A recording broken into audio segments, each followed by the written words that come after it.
What's going on, everybody? Welcome back to Video Before. You see me, but you see this playmat, but you don't see the rest of it because I'm doing a collaboration with Andrew. What's going on, Andrew? This is Heavy Play. Andrew, before we get into decks and stuff, where are you from? What do you do? Why should people know who you are? Yeah, who the hell am I? So my name is Andrew, aka Heavy Play. I do lots of Premodern coverage. I mostly do tournament coverage, but every once in a while I get to play with friends like Adrian, aka Fluorescent Fungus, NeonMushroom, whatever you want to go by. You can call me whatever you want. Yeah. But yeah, I do lots of Premodern coverage. I play lots of Premodern and a little bit of old school as well, if you're into that. I don't currently have any footage banked. Next old school tournament's not till November, sad day. But that's basically what I do. Perfect. And do you want me to get into what I'm playing? Or? Yeah, absolutely. If you don't want to type it out because you're lazy like me, pinned comment in the description. You can check out Andrew's channel. Andrew's actually got some footage for me that he somehow hacked out of my computer. If you want to check that out too, that video was really cool. But yeah, before I talk about my deck, because I'm going to try to be a bully. What are you up to today? Yeah, so I'm doing Reanimator things. I am trying to cheat mana costs and get a big baddie into play, hopefully as early as turn 2. Maybe even turn 1 if we get really lucky. Don't do that Flesh Fungus might be a little scarred after what happened in our collab on my channel. Go watch that We're not video. Get into what happened, but war crimes were committed. You definitely should check that out as well. Yeah, you should. But yes, we're trying to get big things like Akroma, Phantom Neshoba, some other fun sideboard pieces potentially depending on the matchup, and just try to outvalue our opponent through that and hope they don't have removal for all the investment this creature is going to take. Yeah, exactly. I've had some reps with Reanimator. I think it's one of the stronger combo decks in the format. I think it's probably a little underrepresented right now. We were talking a little bit before, and you also have the Druid sideboard, which they will have seen when they see your deck photo, which my Reanimator deck does the exact same thing. I think it's like really good. I'm playing, you've seen Reanimator on this channel. You haven't seen Andrew play it, so that's cool. You haven't seen the deck I'm going to play. Also, I don't know how to play it, and it's complicated. I'm playing Hermit Full English Breakfast, or HFEB for short. How this deck works, and I'm going to do my best to explain this. We are an all-in combo deck with 3 lines that I will not go through in detail here. You either know about this deck or you don't. I had to do some collaborating with Crazy Carl Winter, aka collaborating just means I begged him on my knees in DMs, please help me learn how to play this deck and teach me stuff, and he obliged. But we are going to be comboing with either Survival of the Fittest or Hermit Druid. The survival lines involve Volrath Shapeshifter, becoming first a Phyrexian Devourer and then a Triskelion. If you don't know how that works, hopefully I get a game and you can see it there. The other one involves becoming a Devourer first, holding priority a lot, and then it becoming an Akroma. And then the last one involves Deranged Hermit and 8 individual cards that are ordered a specific way, and then promising your opponent you know how it works. So that's going to be really cool. What do you want to do? I want it odd even? Same thing? Sure, we can do odd even. Sounds great. I'll just call odd again. Odd again. I hate it here. He's come to slaughter me. Again, being on the play in this matchup, I think hugely important. Yes, and Andrew being on the play. This is a combo mirror match, and Andrew has turn 1 potential, which is not. I don't have a lot of interaction. I also am a combo deck, so that's going to be interesting. Yep. Yes, there can be turn 1 reanimates. We'll see if we get there. Now, all right, we're going to go for opening hands. Both of us will be mulliganing. If you keep 7, I'm in trouble. So vice versa as well. Both these decks can convincingly mulligan to 4 and win their games. So it might be a minute before we have opening hands. We'll see. 3, 4, 5, 6, 7. I'm going to try it. There's a few rules with this deck. One of them is that you cannot keep a hand that does not contain either Hermit Druid or Survival. Those are the big things you're looking at. And having mana to cast them is a big deal. I have that. However, I can't feed my Survival at all, and I'm on the draw. So the quickest I can win right here with no mana accelerants is turn 4, just because of the way I'm going to have to hard cast my Volrath Shapeshifter. I can try to Unearth it, but I'd need a creature very quickly. And because of that, I think I'm going to be a little greedy. Mulliganing a hand with the Survival in it is dangerous. But if I simply brick by drawing Cabal Therapy and a land, there's no chance I can win this game versus any matchup, much less Reanimator. So we're going down. I would say my hand is not busted by any means. It has potential, and I think the potential on 7 is better than trying to get a nut draw on 6. No, they saw your deck photo, but out of curiosity, is your mana base like the typical a billion gold lands, like 4 gemstone, 4 City of Brass, 4 like Undiscovered Paradise or whatever? Oh yeah, it's disgusting. Yeah. Just I don't know always if have mana. I don't know if I have the 4 Undiscovered Paradise. I might be at 3. I'm trying to remember too, because like I don't know if I said this in the beginning. I have not played this deck a ton either. Yeah. So we're both kind of like, I definitely understand the concept of this deck, but my reps with it are pretty low. The deck is a super high floor, but I feel like the ceiling's pretty high too. I feel like if you get really good at the deck, you can win some games that most people wouldn't even be able to figure out, which is kind of neat. All right, we're trying this again. And after we should have played my game first, because I'm so just like broken down from the game we played for your channel. I was just destroyed. It wasn't close, guys. It's 3, 4. We did have something very fun happen game 1 though, without giving away spoilers, that I've never. It was cool. No, go watch that video. I will keep this hand. This hand is fine. I will put back. I think it'll be a land. Yeah, it'll be a land. All right, Andrew, you are the person in the play. All right. I think my life total does not matter so much in this matchup. I agree with you. With the City of Brass. All right. Go to 4. First point of damage. 19. And let's do a little studying. Tough draw for me. 2, discard 2. Okay. Is that a Multani? I love all your foreign cards. It's so sick. A 1 of in the main deck. I don't know if that's correct. This is not like a totally stock Reanimator list. I don't even know if we've solved Reanimator in this format. There's like so many ways to build it. So many options. I think I get rid of Polluted Delta as well. Got it. And I'll order it just in case. Just in case I have a furnace on turn 1. Yeah. Right. Yeah. Right. Careful Steady goes on top. Yes, it does. In order. Okay. Yeah.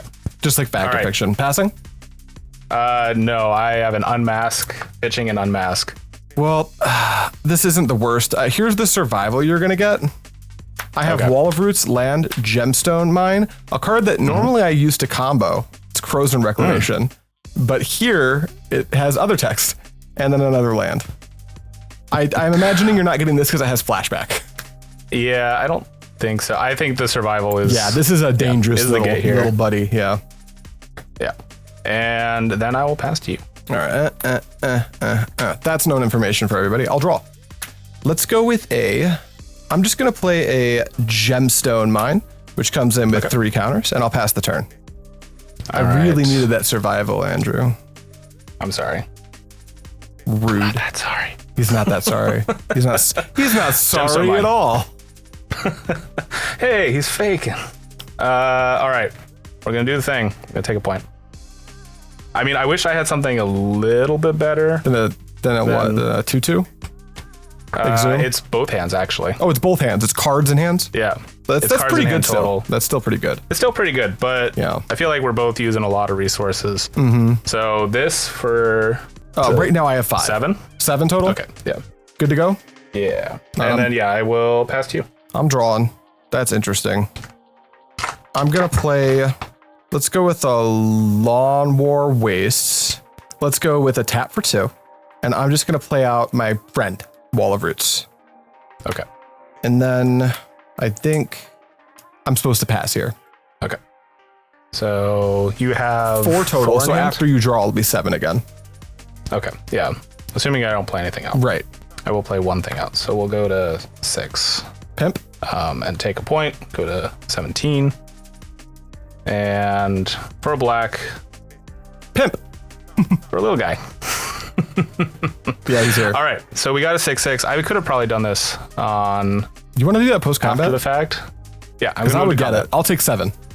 And we'll say you pimp post-combat. We'll do that after the fact, yeah. Because it should make sense. Yeah. I mean, I can't imagine you were going to block with the wall roots. That's correct. Yeah, I'll go to 13. And then I'll pass to you. All right, I'll untap. And then I will draw. Not bad, not bad. Let's go, let's tap for a colorless. No, let's tap for a green. And then I'm going to play Treva's Runes and do one of my favorite tricks in the format. I really like doing this better with City of Traders, but this is still pretty good. Yeah. And I've got a mana floating. And then let's use the Wall of Roots, and I'm going to get Survival of the Fittest into play. All right. That was a nice top deck. This is my hand currently. And then all I can really do here is pass the turn, unfortunately. Okay. 4 in hand? Yeah, 4 in hand. So still 7 after you draw. He's not moving an inch. All right. Yeah, I'm just going to go to combat. Yep. Yeah, up to 7 now with 3. 7? And Yeah, we're swing. taking 7, going to 6. Oh, sorry. Also swinging with the imp as well. The I mean, imp? you can chump block. I will chump block the imp. Okay, that's fine. Okay. All right. Adrian, look away real quick. I want to show what's in my hand. Tell me when it's safe. It's safe. I just wanted to show what a tragedy I have going on right now. I'm glad. After what you did for me, no sympathy for you, Andrew. I mean, I got a 7/7. We're doing okay. Yeah, you're doing but fine. We could be doing better. Yeah. Okay. I am going to pay life. Yeah. For a Cabal Therapy. Cabal Therapy is fine. You know about Krosan Rec is the card in my hand. Yeah. I'm just trying to decide what creature could I name that would be relevant. One of the little cool things about, I'm going to do a video on Full English Breakfast soon, by the way. It's one of the coolest decks that I think needs a video primer. One of the things about the deck is that like almost all of its creatures are one-ofs. So, except for Hermit. Almost every Hermit and I think Wall of Roots are the only cards you have multiples of. I am going to name Volrath Shapeshifter. You see Akroma, Archangel of Wrath, and Hermit Druid. Okay. I am going to pitch my Akroma. Yeah. Yeah, I like it. Yeah, and then I'm going to Cabal Therapy again, sacking The Putrid Imp? Yeah. Yeah, I have no effects. That's fine. I'm going to take the problem is you get stuff back from the graveyard. I do. I do that. We're both kind of graveyard decks. Yeah. If I take the Hermit, still just go fetch it with the like. I think I still take the Hermit. I think that slows you down. I agree. A little bit. I think taking the Hermit's correct here too. All right, and then I will pass. I have 1 in hand, so you have 3 in hand. So this does actually like shrink my guy quite a bit. I'm going to have an effect at your end step. I need to think about exactly how I want to go through this line because there are things to be done like right now that I should be doing. I think I'm going to go. It's a little bit spooky, but here's how we're going to do this. I'm going to tap and I'm going to use. This is my first time activating survival. I think no, I've played survival opposition, so this is not my first time. Ever? Yeah, it's having a playset of survivals is kind of a new thing for me. I just got my gold borders, and then this is actually Landlord Guy Scott's black border copy. So these are all pre-modern legal survival of the fittest. But I'll pitch the Akroma, and I'm going to go get a creature. You have, spoiler alert, if he hadn't gotten one of these 2 creatures, Andrew would be dead right now. But he did, and I don't have 2 creatures, and I couldn't like activate survival in response because I have to show him what I got, and he names that. Yeah. So here's this Squee, Goblin, Nabob. Then I'm going to tap here, losing a life. I'll go to 5. That life point might actually matter, but I think I just used this to do my thing. How did I pay for that? Why was this tapped? I think I actually used this, right? I think I used this to activate. Yeah, I think you used the green last turn. Yeah. I think that's correct. To play the survival, perhaps. I think I'm doing this right. Hopefully it doesn't matter, but I'm going to use the Wall of Blossoms to get my Squee. Or I used the green for that. That's what we did. And then we're going to use that to get Squee into the graveyard. And then we're going to search again. And the card I'm going to search for here is, I think this is the time where we need to grab Volrath's Shapeshifter. And that's going to go to my hand. And then we'll do a couple of these little dudes right here. Do a little cut. And then we're going to go to my turn. We're all on tap. I now have 3 in hand. This Squee has this thing he wants to do, which is enter my hand. And then I will draw for turn. I'll play a Gemstone Mine, which comes in with so many counters, 3 of them. And if Andrew doesn't have anything here, it might be bad. Let's use a green here, going to 2, a blue and a blue. And then you have 1 in hand? Andrew, or do you have 2? I have 1 in hand. One in hand. I'm actually going to leave this at 2 for a second. Before I do anything, I'm actually going to activate Survival of the Fittest using a green here. This time I will pay a life. I'm going to pitch this Squee. And I'm going to go get... Do you have any Cabal Therapies in the graveyard? I do not. So yeah, I'll go get my... Where is it? It should be in there. I didn't draw it, did I? I didn't.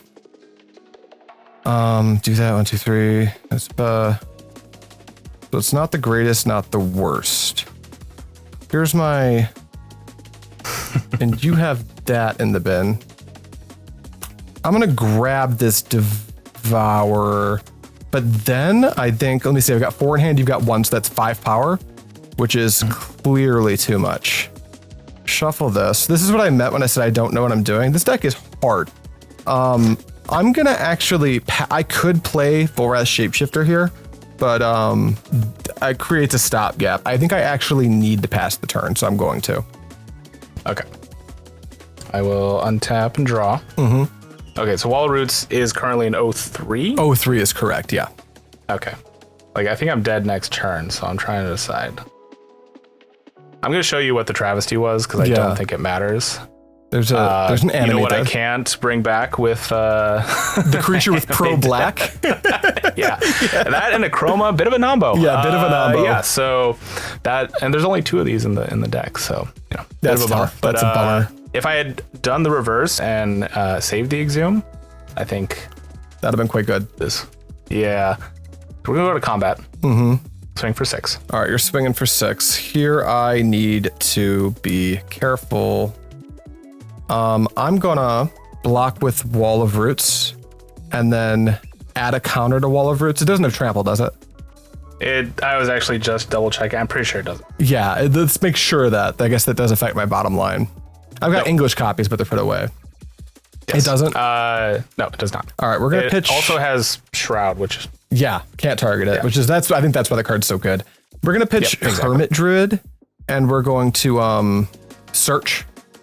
I'm going to search up a Elvish Spirit Guide and add that to my hand. Mm-hmm. Then I'm going to say that damage is good.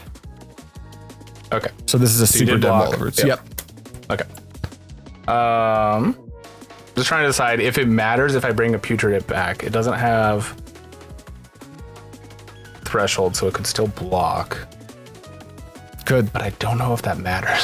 I don't think it does. I don't think it does either. I'm gonna pass. Let's see. Right. Let's see you combo off. At the end of turn, I'm gonna use Treva's Ruins to activate Survival again.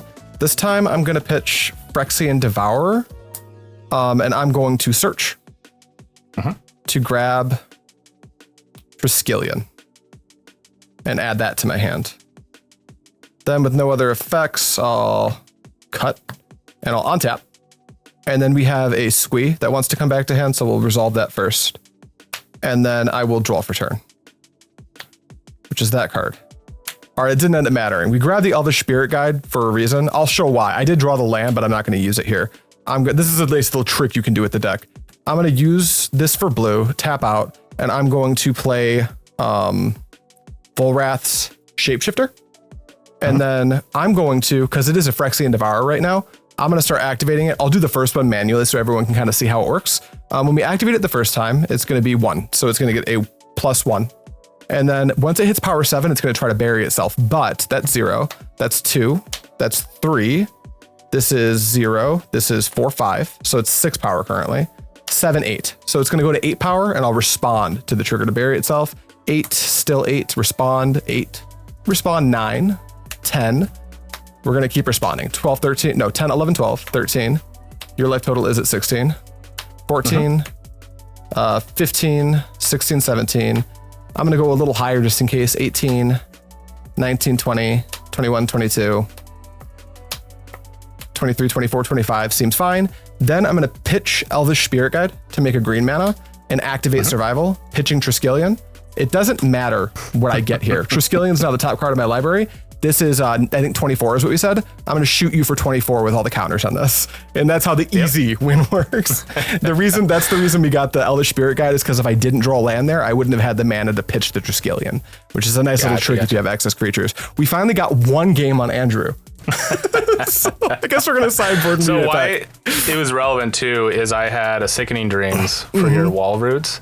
Oh yeah. And if I could have killed the wall roots, yep, it still would have been enough damage. Yes. But I needed 2 more cards in hand for it to be relevant. So yeah, that game was actually really close. I mean, I was at 5 and that game ended. So, and both of our decks are easy-ish to hate out. However, we're both combo decks, so I don't know how much hate we have for each other. So that's going to be interesting. We'll be right back. Yeah. Okay, we've sideboarded. I actually shuffled mine in. I'm bringing in 2 Swords to Plowshares and cutting 2 Honor. That should be semi-self-explanatory. Andrew's actually got an interesting plan, though.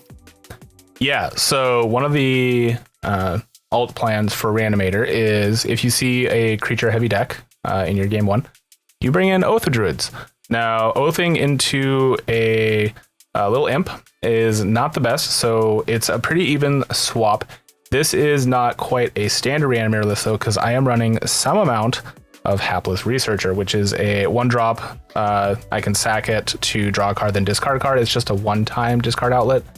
So it's a little bit of a spice include. I'm still deciding if I like it. So we're at least taking out 2 of those to bring in a little bit more hand attack with 2 more Duress, because hitting the survivals is pretty huge. I think that's the main deal. Yeah. I like this a lot. This looks like it looks like a strict upgrade, because Putrid Imps also, it enables your best openers. But it's if you're going into Oath, it's just like you can't be triggering Oath and going into Putrid Imp. So pretty bad. All right, sweet. Which definitely does happen. Yep. And then I'm just assuming you're going to be on the play. Yes, I will take the play. No techie, take the draw. Come on. Yeah, play chicken. Do you want to play creature? I mean, I have to. I can't win without doing that. So yes, I will play creature. The interesting side of this, like I still have enough discard outlets in the deck where I can still have a very good turn 1. Turn 2 is a little more likely now, I think. Putrid Imps are a big part of. You can still have like the issue is a lot of your turn 1s are Dark Ritual enabled, and Dark Ritual includes casting Putrid Imp, but it does include casting Careful Study. It's not that it doesn't exist, but I think like you need a lot more material to get something into play in turn 1. No, for sure. But you'll notice that neither of us are engaging with each other's graveyard, because that both of our decks are combo decks, and we just plan to be faster than our opponent's plan. So it's kind of like the Spider-Man looking at Spider-Man meme. We're doing one of those. Just totally didn't want to go sneak some Tormod's Crypts into the sideboard and be like, yeah, these are always in there. This is stock. There's actually 4 Tormod's Crypts in my main board. It's just very normal. All right. Good luck, Andrew. You too. Let's see if I can keep a 6-7 here. Yep, I'm gonna keep this. Okay, mine. Unfortunately, I am such a control long game enjoyer that I look at this hand and I'm like, I have game. This does not contain Hermit Druid and it does not contain Survival. And the rules I've been taught are, no matter how pretty this looks, especially with my nice Albana Corsi original Mosaic Psychatog, still got a mulligan it. And the cool thing about this Psychatog, on the 28th of September, Ed Beard Jr. He's actually going to be at the Renfest up here in Michigan on the last weekend, and I'm going to go buy a print, so he'll sign my already altered Psychatog. That'll be cool. That's awesome. I need to bring. I've got a couple foil Croesus' Catacombs, which is also Ed Beard art, and I want to get those signed too. So maybe I'm buying 2 prints. So I do not take a go see him, but I have cards pulled to send to him in the mail. Oh wow! Oh, foil. Foil Psychatogs. I don't even want to think about what those cost to buy. Okay, so you can't really do it so much now, and there's a life death as well. But I mean, he only did half, but yeah. The Heruya online marketplace, you can get some pretty good deals on some Premodern foils. Yeah. Still.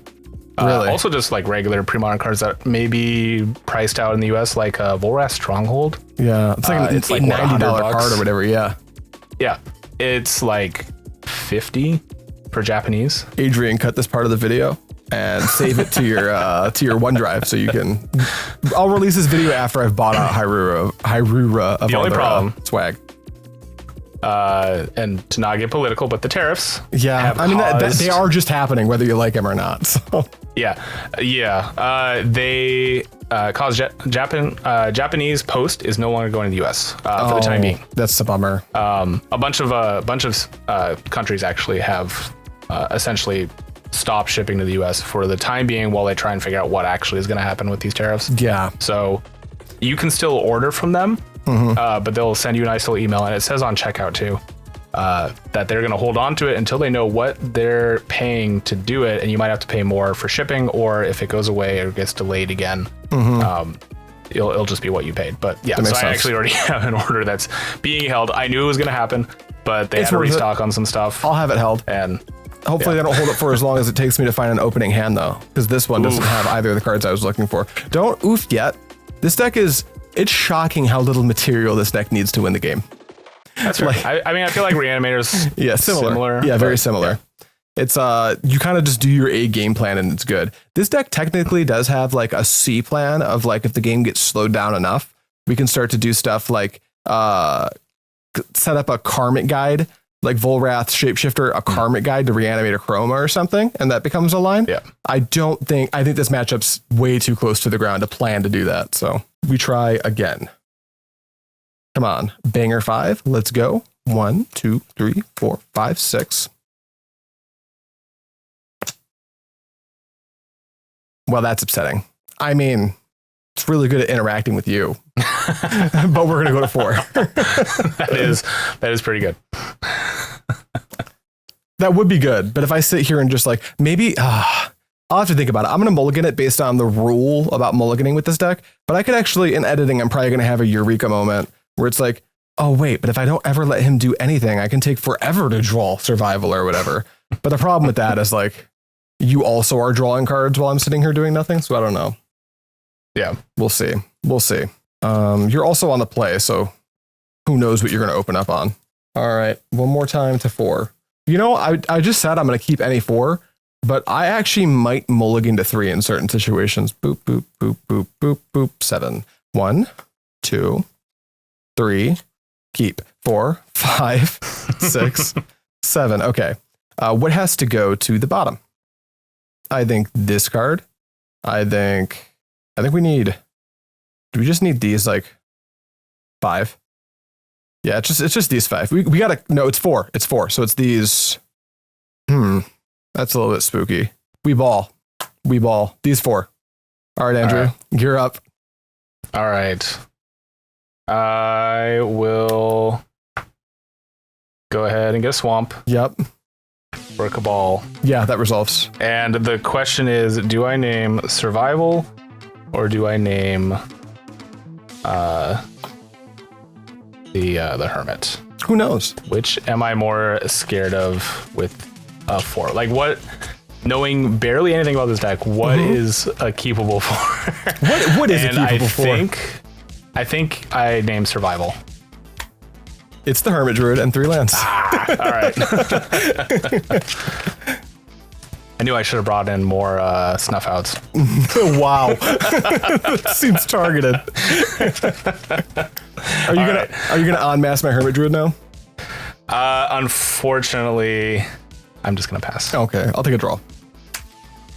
I will play one of these and pass to you. All right. I'll play a Gemstone Mine and play an Oath. That's messed up, but it resolves. All right. And then I'll pass to you. Draw. We'll play another Yavimaya Coast.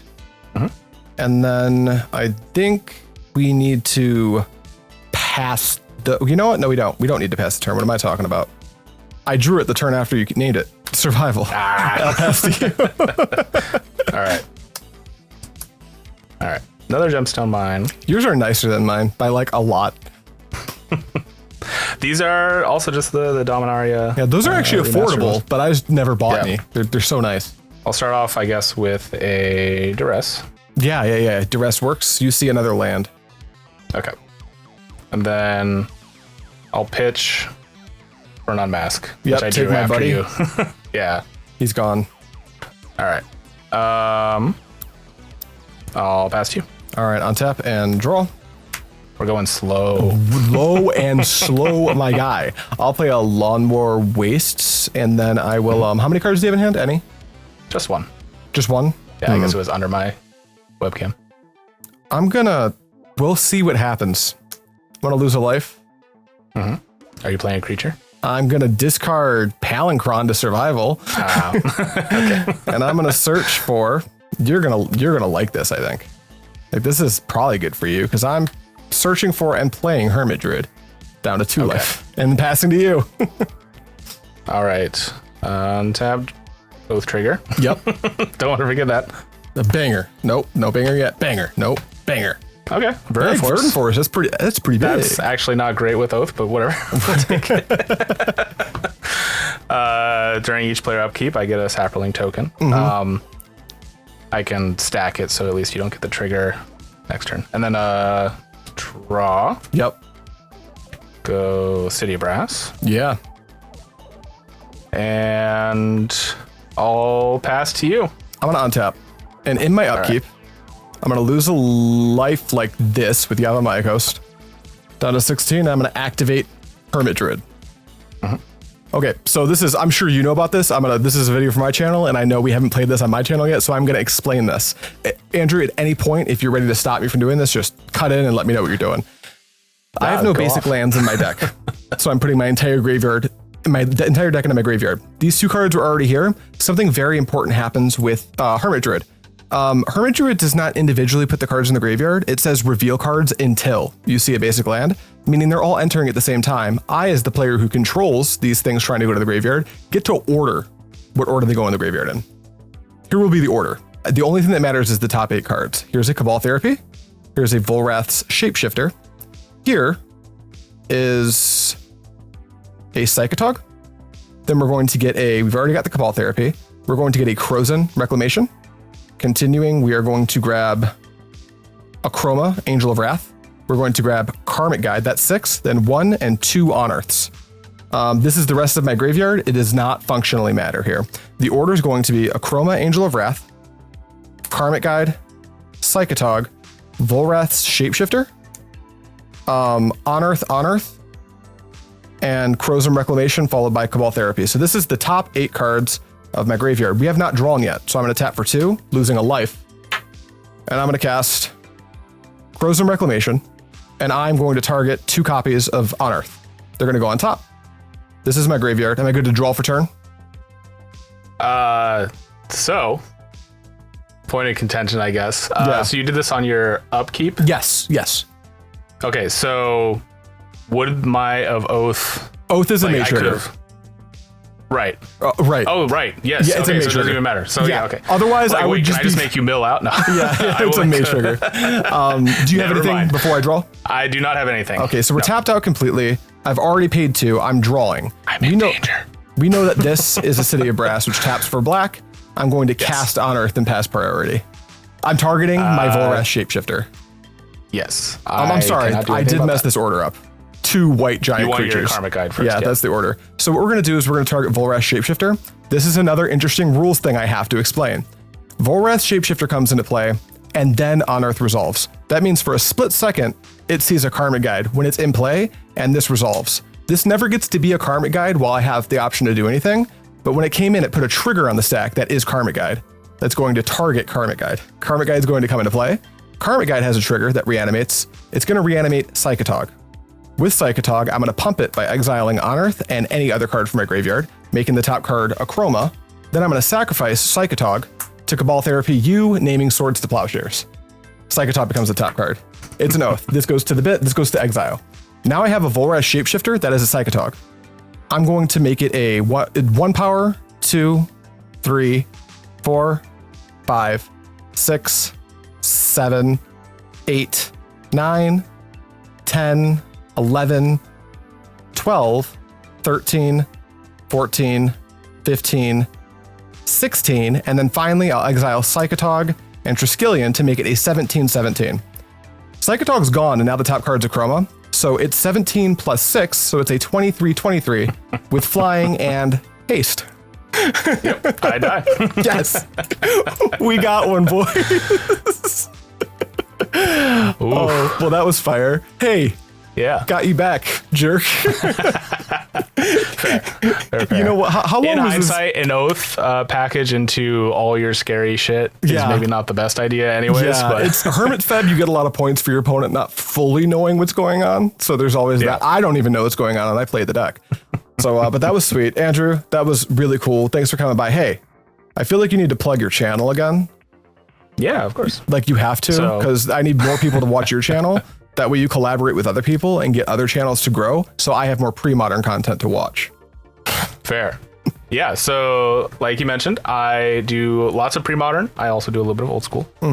It's mostly tournament coverage. Occasionally I do exhibition matches like this, but Which are always so we're fun. very lucky that Portland has a very good pre-modern scene. We actually just had record numbers for our last monthly, which I recorded, and also maybe, fingers crossed, if the footage turns out, did a fun little behind the scenes vlog, basically. You were telling me of that. I'm so excited for that. Yeah, so essentially, pre-modern, great format, really fun to play. The community is probably the best part. And I wanted to do a video that helps showcase that a little bit, because there's a lot of cool people in our community that do a lot of cool things.